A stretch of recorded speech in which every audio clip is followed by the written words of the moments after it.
নমস্কার। এই মুহূর্তে আছি আমার নিজেরই গ্রাম পোলেতে। আজ এই হনুমান বাচ্চাটি দেখতে পেয়েছেন, একটু অসুস্থ ছিল, এখান থেকে রেস্কিউ করলাম। এই যে দাদারা আছে এনারা হচ্ছে আমাকে ফোন করেছিলেন। হ্যাঁ, এনাদেরকে অসংখ্য ধন্যবাদ যে এনারা এই সমস্ত প্রাণীকে বাঁচাবার চেষ্টা করছেন। তাই এনাদের মুখ থেকে শুনে নেবো কী কেসটা হয়েছিল, তাই একটু বলবেন? কেসটা হয়েছিল যে আমরা সকালবেলায় কাজে আসছি, কাজ থেকে আস্তে আস্তে দেখছি রাস্তার মধ্যে ধারাপুর বলে একটা জায়গা আছে পঞ্চায়েত, ওইখানে তো এর ঘোরাঘুরি করছে। তারপর শুনলাম নাকি একটু অসুস্থ আছে, সেই কারণে মানুষ থেকে তাচ্ছিল্য করছে। যে এখন আমি বলতে চাইছি গোটা মানে ইন্ডিয়ার সব মানুষকে বলতে চাইছি যেন যে কোনো পশু পাখিকে দেখে সবাইকে আমরা তাচ্ছিল্য না করে যেন তাদের প্রতি আগিয়ে আসে। যে অসুস্থ কী হয়েছে? অসুস্থ থাক যাই থাক তার জন্য সবাই যেন আগে আসে। বিশেষ করে সুভাষদাকে আমরা বলবো যে এইসব জিনিসগুলো যে এতই মানে ফোন করার সাথে সাথে চলে আসছে যে কোনো পশু পাখি প্রবলেমে পড়ছে, কেউ অসুস্থ আছে, ওনাকে যথেষ্ট থ্যাংক ইউ জানাবো এসব কাজগুলো করার জন্য।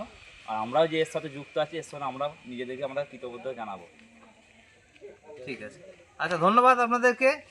আগামী ভিডিও পরবর্তীকালে আরও ভালো ভালো কোনো ভিডিও আসলে আপনাদেরকে জানাবো অবশ্যই।